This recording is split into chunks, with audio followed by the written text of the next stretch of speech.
లూకాసు సువార్త 23:34 తండ్రి, వీరేమి చేయుచున్నారో వీరెరుగరు గనుక వీరిని క్షమించుము.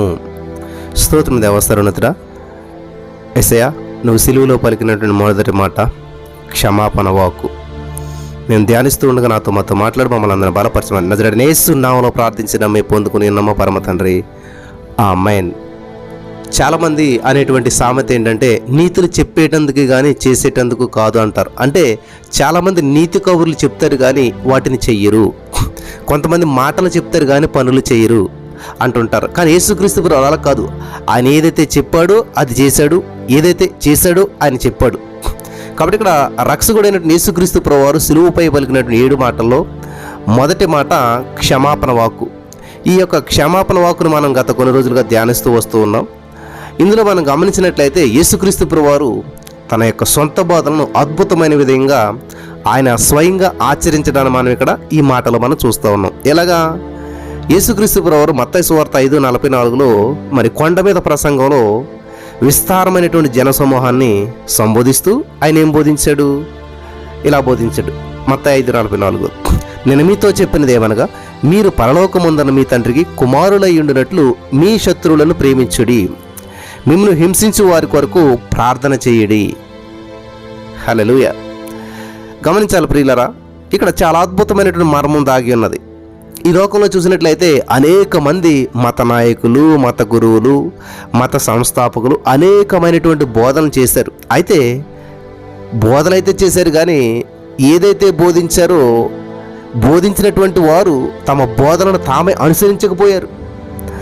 అట్లే అనుసరించలేకపోయారు. చాలామంది బోధించారు కానీ తన యొక్క బోధనను ఖచ్చితంగా ఆచరించి చూపించింది ఈ లోకంలో కేవలం యేసుక్రీస్తు ప్రభువు ఒక్కడే. హల్లెలూయా, వండర్ అన్నమాట. చాలామంది బోధించారు కానీ వాళ్ళు అనుసరించలేకపోయారు. ఇక్కడ గమనించాలి ప్రియులారా, దయా సత్యములు కేవలం యేసుక్రీస్తు నుండి మాత్రమే వచ్చాయి. సత్యావతారి అయినటువంటి ఆయన సత్యమును గురించి బోధించడం మాత్రమే కాదు కానీ సత్యమును తన జీవితంలో ఖచ్చితంగా ఆచరించి చూపించాడు. యోహాను సువార్త 14:6 చూసినట్లయితే, నేనే మార్గమును సత్యమును జీవమును, నా ద్వారానే తప్ప ఎవడును తండ్రి యొద్దకు రాడు అని యేసు ప్రభువు అన్నాడు యోహాను సువార్త 14:6. ఇక్కడ యేసుక్రీస్తు ప్రభువు వారు సిలువలో వేలాడుతూ కొండ మీద తాను ఏదైతే ప్రసంగాన్ని చేశాడో ఆ ప్రసంగాన్ని ఖచ్చితంగా ఆచరణలో పెట్టాడు. ఈ యొక్క విషయంలోనే కాదు కానీ తాను బోధించిన అన్ని విషయాల్లో కూడా యేసుక్రీస్తు ప్రభువారు మనకు ఒక చక్కటి ఉదాహరణ వదిలి వెళ్ళాడు. కాబట్టి మాటలు కోటలు దాటేస్తాయి, కాళ్ళు గడపలు దాటవు అని చెప్పి చాలామంది చెప్తుంటుంటారు. నిజంగా చాలామంది పరిస్థితి కూడా అట్లనే ఉంటుంటుంది. ఎంతైనా చెప్తుంటుంటారు, నేను అస్సలు దేవుని సంధికి మానండి, నేను దేవుని సంధిలో ఉంటానండి, నేను దేవుని మీద ప్రేమగా ఉంటానండి, దేవుని కొరకు జీవిస్తా, ఇట్లాగా చాలామంది మాట్లాడుతుంటుంటారు కానీ వాటిని అనుసరించరు. కాబట్టి ఇక్కడ సిలువపై వేలాడుతున్నటువంటి యేసుక్రీస్తు ప్రభువారు తన శత్రువులను తానే వ్యక్తిగతంగా క్షమించలేదు. యేసు ప్రభువారు భూమి మీద ఉన్నప్పుడు మాత్రమే క్షమించడు కానీ సిలువ మీద యేసుక్రీస్తు ప్రభువారు డైరెక్ట్గా తాను క్షమించలేదు. తండ్రికి ప్రార్థన చేస్తున్నాడు. మత్తయి సువార్త 5:44 ఆయన తన శిష్యులతో మాట్లాడుతూ వారి శత్రువును క్షమించమని చెప్పి వారికి బోధించలేదు. ఈ యొక్క అద్భుతమైన వాక్యాన్ని మీరు గమనించాలి. యేసుక్రీస్తు ప్రభువారు ఇక్కడ శిష్యులతో ఏం మాట్లాడాడంటే 5:44 మత్తయి 5:44 మీరు గమనించాలి. శిష్యులతో మాట్లాడితే ఏమన్నాడైనా, వారి శత్రువులను క్షమించమని వారికి బోధించలేదు. నిజమేనా? నిజమే. శత్రువులను క్షమించమని బోధించలేదు కానీ మరి ఏం బోధించాడు?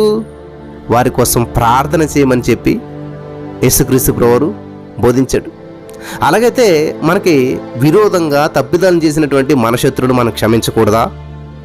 ఈ ప్రశ్న వెంటనే మనందరినీ ఒక ప్రాముఖ్యమైన అంశాన్ని నేర్చుకునేందుకు నడిపిస్తూ ఉంది. అందరికీ ప్రశ్న వస్తుంది, అయితే మన శత్రువును మనం క్షమించకూడదా? ఇది చాలా ప్రాముఖ్యమైన విషయం. మీరు గమనించాలి. మనం అన్ని సమయాల్లోనూ అన్ని పరిస్థితులను ఇతరులను క్షమించాలని చెప్పి దేవుని వాక్యం బోధిస్తుందా? దేవుని వాక్యం అలా బోధించడం లేదని చెప్పి మనం చాలా జాగ్రత్తగా గమనించాలి. అన్ని సందర్భాల్లోనూ, అన్ని సమయాల్లోనూ, అన్ని పరిస్థితుల్లోనూ ఇతరులను క్షమించాలని చెప్పి దేవుని వాక్యం బోధిస్తుందా అంటే ఖచ్చితంగా అలా బోధించట్లేదు దేవుని వాక్యం. ఇక్కడ ఒక క్లారిటీ రావాలి అందరికీ కూడాను. యేసుక్రీస్తు ప్రభువారు చెప్పింది ఏంటి? మనం గ్రహించవలసింది ఏంటంటే అందరినీ క్షమించాలి. అనుకుంటాం మనం. ఇక్కడ కొంచెం చాలా జాగ్రత్తగా గమనించవలసిన విషయం ఒకటి ఉన్నది. లూకాసు వార్త 17:3-4 మనం చదివినట్లయితే, నీ సహోదరుడు తప్పిదము చేసిన ఎడల అతనిని గద్దించుము, అతడు మారు మనసు పొందిన ఎడల అతన్ని క్షమించుము. గమనించాలి, అందరినీ కాదు. మారు మనసు పొందిన ఎడల అతను క్షమించుము, అతడు ఒక దినమున 7 మారులు నీ ఎడల తప్పిదము చేసి 7 మారులు నీ వైపు తిరిగి మారు మనసు పొందిన ఎడల అతన్ని క్షమించవలెను. ఇక్కడ ఇది దేవుని వాక్యం బోధిస్తుంది. లూకాసు వార్త 17:3-4. గమనించాలి ప్రియుల, క్షమాపణకు ముందు తప్పు చేసినటువంటి వ్యక్తి ఒక షరతును నెరవేర్చాలని చెప్పి ఇక్కడ దేవుని వాక్యం మనకు బోధిస్తుంది. ఎవరిని క్షమించాలి, ఎటువంటి వారిని క్షమించాలి, అందరినీ క్షమించాలా, ఈ ప్రశ్నలు మనం వెంటాడుతుంటుంటాయి. ప్రియులు గమనించాలి, ఎవరిని క్షమించాలి, ఎప్పుడు క్షమించాలి, ఎటువంటి వారిని క్షమించాలి, అందరినీ క్షమించాలా అంటే ఇక్కడ ఒక షరతు ఉన్నది. ఆ షరతు నెరవేర్చాలని చెప్పి ఇక్కడ దేవుని వాక్యం మనకు బోధిస్తుంది. తప్పు చేసినటువంటి వ్యక్తి మొట్టమొదట పశ్చాత్తాపపడాలి. అదే అతడు నెరవేర్చవలసినటువంటి షరతు. అనగా ఆ వ్యక్తి తాను తప్పు చేశానని చెప్పి గ్రహించి దీని విషయమే దుఃఖించాలి. కానీ తప్పు చేసినటువంటి వ్యక్తి పశ్చాత్తాపపడినట్లయితే మరి అప్పుడు ఏం చేయాలి? మళ్ళీ ప్రశ్న. అప్పుడు నేను అతన్ని క్షమించకూడదు. కానీ ఇక్కడ మనం ఒక విషయం తప్పకుండా జాగ్రత్త పడాలి. ఒక వ్యక్తి తప్పు చేశాడు, అతను పశ్చాత్తాపడలేదు, అప్పుడు అతను మనం క్షమించకూడదు. కానీ జాగ్రత్త, ఏం చేయాలంట? మన పట్ల ఎవరైతే తప్పు చేశారో ఆ వ్యక్తి పశ్చాత్తాపడినప్పుడు ఆ వ్యక్తిపై ద్వేషాన్ని కనపరచకుండా మనం జాగ్రత్త పడాలి. ఇక్కడే మనం ఫెయిల్ అయిపోతాం. నాకు ఛాన్స్ దొరికింది, క్షమించవసరం లేదంటలే, క్షమించకపోవటం కాదు. కానీ ఇక్కడ ఆ క్షమించలేనటువంటి వ్యక్తి పట్ల నువ్వు ఒక ద్వేషాన్ని కలిగి ఉండకూడదు, ద్వేషభావాన్ని అసలు కనపరచకూడదు. చాలా జాగ్రత్త పడాలి. అతని పట్ల ఎటువంటి ద్వేషానికి కానీ కక్షకు కానీ మన హృదయంలో స్థానాన్ని ఇవ్వకూడదు. అదే సమయంలో అతనిని నేరము చేసేటువంటి వానిగాను, ఒక నేరస్తునిగా కాకుండా ఖచ్చితంగా మనం ఏం చేస్తాం? ఒక నేరస్తుడిగానే చూస్తాం. అలా నేరస్తునిగా చూడకూడదు అంటండి. అలా మనం చేసినట్లయితే తప్పును సమర్థించిన వారం అవుతాం కదా. సరే, మరి అలాగని చెప్పి ద్వేషం పెంచుకోకూడదు అన్నారు, బాగానే ఉంది. ద్వేషం పెంచుకోవాలంటే ఎలాంటి ద్వేషానికి కానీ కక్షకు కానీ మన హృదయాల్లో స్థానాన్ని ఇవ్వకూడదు, బాగానే ఉంది. అదే సమయంలో అతనిని ఏ నేరము చేయనటువంటి వానిగా కూడా మనం పరిగణించకూడదు. సరే, ద్వేషం ఉండకూడదు కాబట్టి తప్పు చేయలేదులే వదిలేస్తాను, అలా కాదు. తప్పు చేశాడు, తప్పు చేయలేదని మళ్ళీ మనం తీర్పు ఇవ్వకూడదు. అక్కడ తప్పు చేశాడు కానీ అతను పశ్చాత్తాపడలేదు కాబట్టి మనం క్షమించం, అలాగని ద్వేషం పెంచుకోం. ఈ సత్యం చాలా జాగ్రత్తగా గమనించాలని చెప్పి ప్రభుపేరట మనం చేస్తున్నాను. దేవునికి స్తోత్రం కలుగును గాక. అంటే తప్పు చేసిన వ్యక్తిని తప్పు చేయలేని వ్యక్తిగా మనం ముద్రించకూడదు. ఎందుకంటే నైతిక విలువలను మనం విస్మరించిన వారు అవుతాం అన్నమాట. ఈ సమాజంలో తప్పు చేసిన వ్యక్తిని తప్పు చేయకుండా వ్యక్తులుగా చూసామంటే అది తప్పు నైతికంగా అనమాట. కాబట్టి నైతిక విలువలను కాపాడవలసిన బాధ్యత కూడా విశ్వాసమైనటువంటి మన మీద ఉంది. పశ్చాత్తాపడినటువంటి వారిని దేవుడు క్షమించినట్లు దేవుని వాక్యంలో ఎక్కడైనా మనకు కనిపిస్తుందా? లేదు. ఇది చాలా ప్రాముఖ్యమైన విషయం. పశ్చాత్తాపడినటువంటి వ్యక్తులను దేవుడు ఎక్కడైనా క్షమించినట్లు దేవుని వాక్యంలో ఉన్నదా? లేదు. ఇది చాలా ప్రాముఖ్యమైన విషయం. లేదు. వింటున్నారా? పశ్చాత్తాపడినటువంటి వ్యక్తుల్ని దేవుని వాక్యంలో క్షమించినట్లుగా ఎక్కడా కూడా లేదు. 1 యోహాను 1:9 చదివినట్లయితే, మన పాపములను మనం ఒప్పుకొని ఎడల ఆయన నమ్మదగిన వాడును నీతిమంతుడును గనుక ఆయన మన పాపను క్షమించి సమస్త దుర్నీతి నుంచి మనలను పవిత్రులుగా చేయును అని చెప్పి ఇక్కడ దేవుని వాక్యం మనకు బోధిస్తుంది. కాబట్టి ఒక వ్యక్తి మన విషయంలో తప్పు చేసి పశ్చాత్తాపడలేనప్పుడు, అతన్ని మనం క్షమించలేనప్పుడు, తప్పు చేయని వానిగా కూడా మనం అతన్ని లెక్క చేయకూడదు, పరిగణించకూడదు అనమాట. అతనిపై ఎలాంటి ద్వేషమును కూడా మనలో అనుమతించకపోవడం మాత్రమే కాకుండా అతని కోసం మనం ప్రార్థించాలి. అప్పుడే మనం యేసుక్రీస్తు ప్రభువారికి ఉదాహరణ ఇచ్చినటువంటి ఆ ఉదాహరణకు విలువనిచ్చిన వారం అవుతాం. కాబట్టి మనం క్షమించలేనప్పుడు క్షమించమని చెప్పి దేవునికి ప్రార్థించగలం. వింటున్నారా? ఈ సత్యం మీకు అందరికీ కూడా గ్రహించగలగాలని చెప్పి నేను నమ్ముతున్నాను. చాలా అద్భుతమైన సత్యం. యేసుప్రభు క్షమించగలన్నాడు కదా, క్షమించమని లేదు దేవుడు. ఏమని చేశాడు? మన పాపలను మనం ఒప్పుకొని ఎడలా ఆయన నమ్మదగిన వాడు కాబట్టి, నీతిమంతుడు కాబట్టి ఆయన మన పాపలను క్షమించి సమస్త దుర్నిచ్చి మన ప్రవృత్తులుగా చేయను. హల్లెలూయా. ఇది సత్యం అన్నమాట ఇక్కడ. కాబట్టి దేవుడు బోధించి విడిచిపెట్టేయలేదు. ఆ బోధించినటువంటి బోధనే మనకు ఆయన ఏం చేశాడంటండి, అనుసరించి పాటించి చూపించాడు. అందుకే యేసుప్రభు తండ్రి వీరేమి చేయుచున్నారో వీరు కనుక వీరిని క్షమించమని చెప్పాడు. ఇక్కడ మానవుని యొక్క ప్రాథమిక అవసరతను మనం చూస్తూ ఉన్నాం. మనమందరం కూడా పాపులమని చెప్పి పరిశుద్ధులైనటువంటి దేవుని సన్నిధిలో నిలబడేందుకు మనకు అర్హులం కావని చెప్పి మనందరం కూడా తప్పక తెలుసుకోవాలి. ఇది మానవులందరూ తెలుసుకోవాల్సిన మొట్టమొదటి ప్రాముఖ్యమైన అంశం. అద్భుతమైనటువంటి జీవన విధానాన్ని రూపొందించుకోవడం, మంచి జీవితాన్ని జీవించేందుకు మంచి నిర్ణయాలు తీసుకోవడం, మంచి జీవితం జీవించడం కోసం మంచి నియమ నిబంధనలు పాటించడం, ఇవేమీ కూడా మనం పాపులమన్న వాస్తవాన్ని మరుగుపరచలేవు. ఇవేమీ కూడా మనల్ని దేవుని సముఖంలో నిలబెట్టలేవు. మనలో ఉన్నటువంటి పాపం గురించినటువంటి సమస్య పరిష్కరించబడనంత వరకు కూడా మనం దేవుని సముఖానికి వెళ్ళలేం.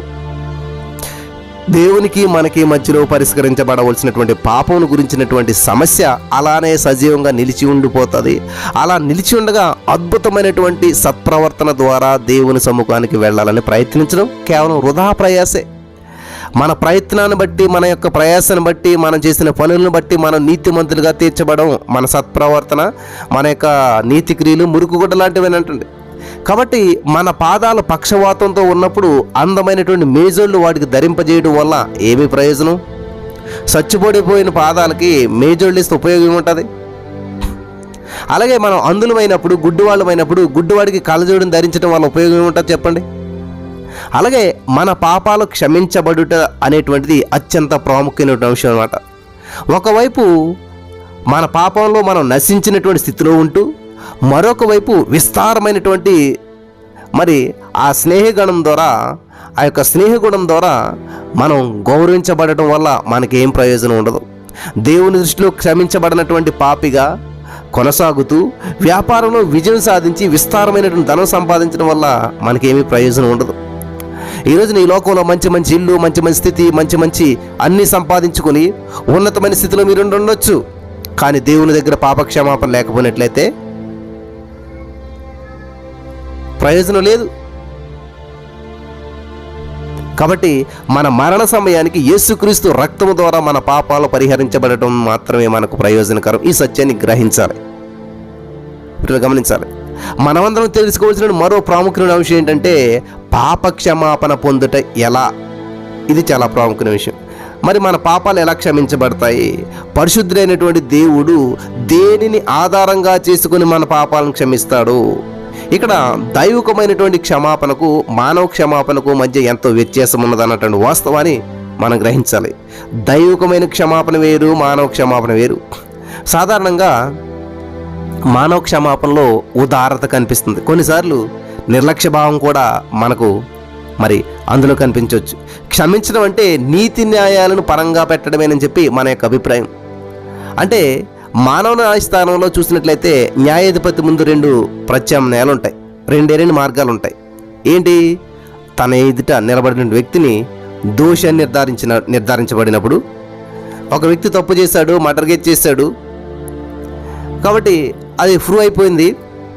న్యాయాధిపతి ఏం చేస్తారంటే అతనికి చట్ట ప్రకారం శిక్ష విధించాలి లేదా క్షమాభిక్ష పెట్టాలి. గమనించాలి, న్యాయాధిపతి అతనికి శిక్ష విధించడం లేదా క్షమాభిక్ష పెట్టడం అనేటువంటి రెండింటినీ జరిగించలేడు. గమనించాలి, ఒకేసారి శిక్ష విధించి అతను క్షమించి విడిచిపెట్టేడు రెండు చేయలేడు. వేస్తే మరణ శిక్ష అనేసేయాలి లేదా క్షమించని వదిలిపెట్టేసేయాలి.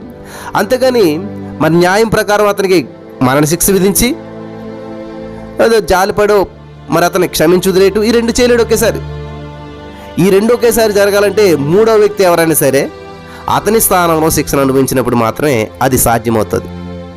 అదేవిధంగా దేవుడు దయను దృష్టిలో ఉంచుకొని క్షమాభిక్షను ప్రసాదించలేడు. అదే సమయంలో భూలోకమంతటికి కూడా న్యాయాధిపతి అయినటువంటి దేవుడు తన పరిశుద్ధ ధర్మశాస్త్రాన్ని పక్కన పెట్టలేడు.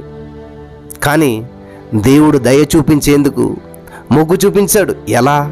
సర్వ మానవాళి అపరాధములకు బదులుగా తన కుమారుని శిక్షకు అప్పగించడం ద్వారా దేవుడు న్యాయవంతుడైనప్పటికీ కూడా దయామయుడు కూడాను. కాబట్టి దయామయుడైనప్పటికీ కూడా న్యాయవంతుడు కూడాను.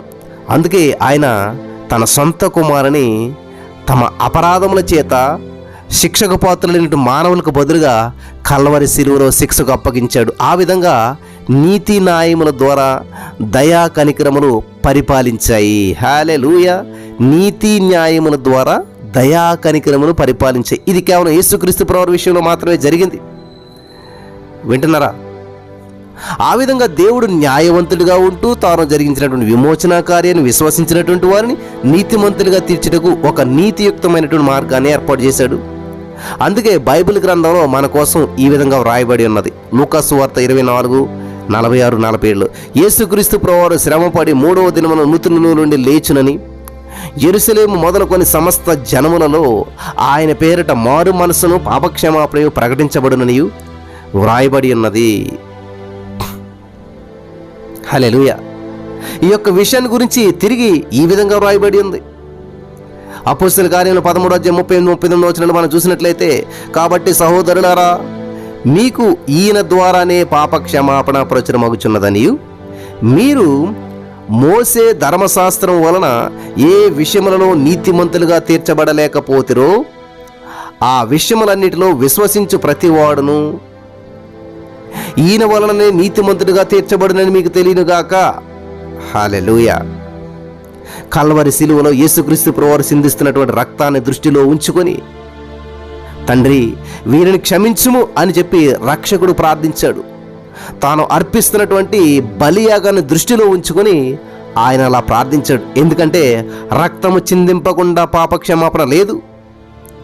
మన శత్రువుల కోసం ప్రార్థించినప్పుడు పాపములు క్షమించబడుటను గురించినటువంటి వారి యొక్క అవసరతను ఆయన లోతుగా దృష్టించాడు. హల్లెలూయా. ఆదాము సంతానం అంతటికి కూడా ఈ అవసరత ఉంది. నా ప్రియమైనటువంటి సహోదరి స్నేహితులరా, మీ పాపం క్షమించబడ్డాయా? యేసుక్రీస్తు ప్రభువు రక్తం చే మీ పాపాలన్నీ కూడా పరిహరించబడ్డాయా? మరి ఆయన కృప ద్వారా కొలసి 1:14 ప్రకారం ఆ కుమారుని యందు మనం విమోచనము అనగా పాప క్షమాపణ కలుగుచున్నది. ఏంటండి? ఆ కుమారుని యందు మనందరికీ కూడా విమోచనము అనగా పాప క్షమాపణ కలుగుచున్నది. హల్లెలూయా. అలా చెప్పగలిగినటువంటి వారిలో నీవు కూడా ఒకనిగా ఉన్నావా? అందుకని యేసు అంటున్నాడు, తండ్రి వీరేమి చేయుచున్నారు వీరికి కనుక వీరిని క్షమించమని చెప్పి తండ్రితో చెప్తున్నాడు. కాబట్టి ఈ రోజున యేసుక్రీస్తు ప్రభువారు బోధించిన బోధన ఆయన పాటించి నిరూపించాడు. అలాగే మనిషిని ఎప్పుడు క్షమించాలి, ఎటువంటి సందర్భంలో క్షమించాలి అనేటువంటి యొక్క ప్రాముఖ్యమైనటువంటి విషయాలను మనం ఈరోజు నేర్చుకున్నాం. ఈ యొక్క విషయాల ద్వారా దేవుడు మనందరినీ కూడా బలపరచును గాక. ఆమేన్.